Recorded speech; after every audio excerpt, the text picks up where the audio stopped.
What is going on, everybody? Frontstretch.com coming to you live from the Frontstretch on the Frontstretch at the Indianapolis Motor Speedway, where the IndyCar Series just finished up their Grand Prix of Indianapolis, or the Sancio Grand Prix for sponsorship purposes. Alex Gintz, Dalton, Hopkins here to break down the stories from the day in this post-race conversation. Dalton, let's start with Alex Palou. I mean, it's kind of funny, but really it's incomprehensible. 4 wins on the first 5 races of the season. And all of those wins except this one today, spoiler alert, he won today, were pretty commanding and controlling wins. What does this do to a series when somebody's winning like this all the time and they're doing it on merit? I'll quote our Frontstretch colleague, Christopher Hardy, who's also here this weekend. Alex Palou is him. I mean, he is him. He is the him of the series right now for the IndyCar series.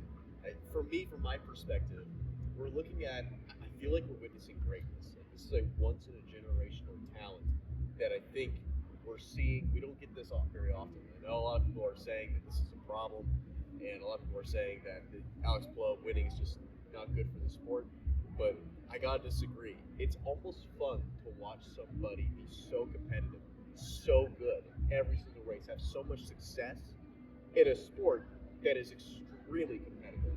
I feel like we should be at least appreciative of what we're witnessing right now with Alex Palou, Chip Ganassi Racing. I mean, this is something we haven't seen, I feel like, in a long time. In a very long time, for sure. I believe the last person to win the first four of the first 5 races of the season was Dan Weldon 20 years ago this year, conveniently enough. And that was a championship year and an Indianapolis 500 winning year for him.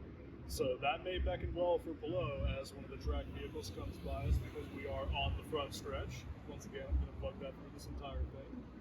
Let's move on, Dalton, to somebody who has almost won this race that's coming up, the Indy 500, a race that Palou himself says he's probably not going to win. Rahal.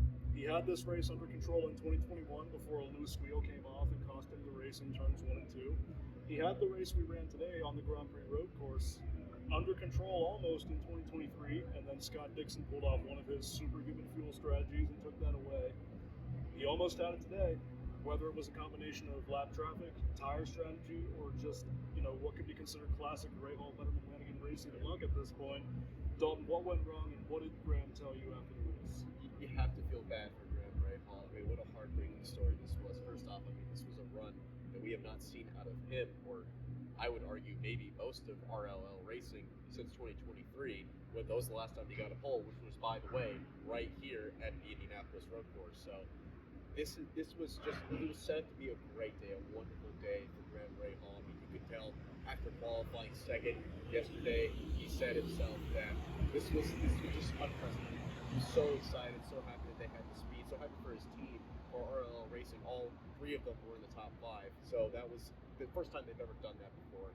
But at the same time, he goes into turn 1, he had more to smile about, and said that was actually his plan. He wanted to beat Alex Palou out of turn 1 because he watched Alex Palou bump Christian Lundgaard out of the way into the entrance of turn 1 on his route to win that race as well. So you want to make sure he avoid that, and he did for the first 55 laps. I mean, he was in control of the race, and then over time, our strategy occurred, and he held him off. He held off Alex for as long as he possibly could, but unfortunately, I want to say it was the second or third pit cycle where he took on the red tires. They were scuffed red tires, and unfortunately, they gave away sooner than Alex Palou's primaries did. So unfortunately, lost the lead there on lap 58, I believe. So very unfortunate ending for Graham Rahal. Actually had a slow stop after that, so he ended up finishing 6th. There wasn't even a podium. So what was going to be a very promising day ended up being kind of an okay day. I mean, a good day, but regardless, a good day for him, but definitely nowhere near as good as it was looking like it was going to be. And that was the trend across the board for Rahal, Letterman, Lanigan Racing. In fact, Louis Foster qualified 3rd, I believe, behind Rahal in 2nd, and Devlin DiFrancesco at the track where they go this way down the front straightaway made a huge move in 2023 to take the lead on the start. He came back and captured some of that magic again in qualifying and wound up 17th, Foster in 11th, I believe. I mean, it's the racecraft, it's the strategy, it's not the pace. Something about that just fell apart for Rahal today. And like you said, it's heartbreaking for sure. We wish our colleague Christopher Hardy, who in spirit is standing right here, could be with us. He had some other commitments to take care of, but he talked a bit about Rinus VeeKay made some great moves to come through the field. So did Kyle Kirkwood. But Felix Rosenqvist had a great start in the top 10, I believe. Had a spin, some contact in the middle of the race, and still rebounded for a top 10, along with his Meyershank Racing teammate Marcus Armstrong.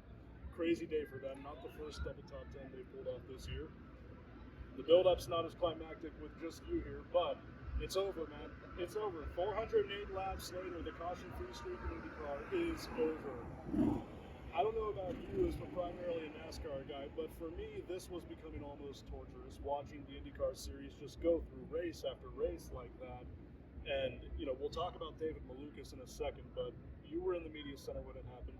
We could hear the fans, we could hear the commentators. What was that like, that moment? It was, I laughed. I burst out laughing. I mean, it's some inside baseball. It was about 17 laps to go when we started talking about some of the main stories of the race, and I brought up, hey, no cautions so far. Oh, there's still 17 laps to go, so it might still. And then almost on cue, maybe 20 seconds later, we saw David Malukas parked in the grass, and we knew that the caution was probably going to happen. So that was incredible. And then, yes, just like you said, everybody in the media center applauding, and I don't mean like, hey, like, I mean everyone cheering, hollering, applauding that a caution flag had came out. You mentioned NASCAR. I think NASCAR fans want less cautions. It's so funny how IndyCar fans, they want more. They want at least one, and goodness, they got one. They finally got one. So it didn't really change much in the end when it came to the finishing order, but still, it was nice to see that, hey, this is still possible. Right. We can have a break every once in a while. So a great streak, but it comes to an end. After 408 laps, it felt like one caution wasn't enough, to be completely frank. I was kind of thinking we'd get another one going to turn one on the next lap. But, yeah, I mean, this was a great race, I think, all things considered. Even though Alex Palou took a win again, he earned it in real time. And I don't think there's anything for IndyCar fans to complain about. We got to talk to Graham, we talked to Felix, we talked to David after the race. All of that is on Frontstretch.com. And, Dalton, you kind of said, it'd be nice if the 500 was tomorrow, but we've got another 2 weeks of practice and qualifying before we can get to that. Yeah, so this is my first time coming to this facility, coming to Indianapolis Motor Speedway. I'm born and raised in Daytona, right? NASCAR, Daytona Beach, that is my life. That is what I grew up around. And of course, I've heard the legends of this track. I've watched the races. I've watched the Indy 500. I've always been a huge advocate. I've loved this track for a long time. I've never actually gotten to see it. 2 days ago was my first time actually entering this facility, and my first impressions are exactly what that sounds like. It's impressive. This facility is, I love this term, because I love alliteration, is Penske perfect.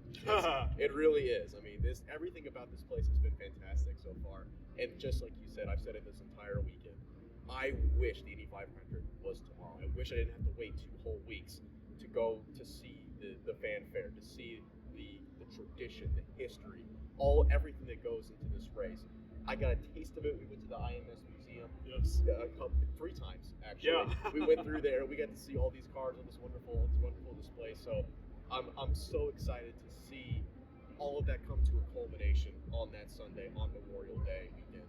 Because as somebody who's seen the Daytona 500 10 times now in person, everybody and their mother out there tells me the same thing. Anybody who's been to both races tells me the same thing. The Daytona 500 is great, but the Indianapolis 500, there is no event in the world like it. Wait, soak it all in tonight. Standing here under the lights of under a neon moon. Under the tower, the timing tower, which we're using for light because technical issues set us back by about 45 minutes. We're still front stretch on the front stretch, and we will be back to cover practice, qualifying, Carb Day, Legends Day, all the media opportunities, all the stories, controversies, the happy moments, the sad ones, the frustrating ones, the confusing ones, the weird ones, maybe another caution or two. And you can find all of that on the web at frontstretch.com. This kind of content on Twitter at FS Open Wheel, on YouTube at Frontstretch Open Wheel. We're also on Facebook at Frontstretch, Instagram at frontstretch.com. Blue Sky at Formula Frontstretch for F1 content. We're on YouTube at Frontstretch, Frontstretch Grassroots, FS Plus. We have podcasts wherever you get them, Apple, Spotify, directly on the web. Dalton, have I missed anything? It's a lot. I think you got just about everything. I'm pretty sure we're on all of those social media. Maybe some ones that haven't been invented yet. I'm sure we'll get to those. We'll get to those as soon as they're invented. In the meantime, this is just the start, really. It's just the start. It's been a long work day, but it's nowhere near over. So Thank you all for tuning in, and we look forward to a great month of May, which is going to culminate with a special front stretch achievement. Our own Christopher DeHardy has a story in the Indy 500 program for, I think, the third consecutive year. So those of you that are at the track will have to buy that and check out his recap of Danny Sullivan's spin and win 40 years later. I think it was page 103. Page 103 or 131. Sorry, Christopher. Yeah. One of those. It's in there. It's in the triple digits. You should read the whole thing. So thank you all for watching, and we will see you in the next pre- or post-race conversation. Hi, I'm Christopher DeHardy with Frontstretch.com. If you enjoyed what you just saw, hit the like button and subscribe for some more great racing content.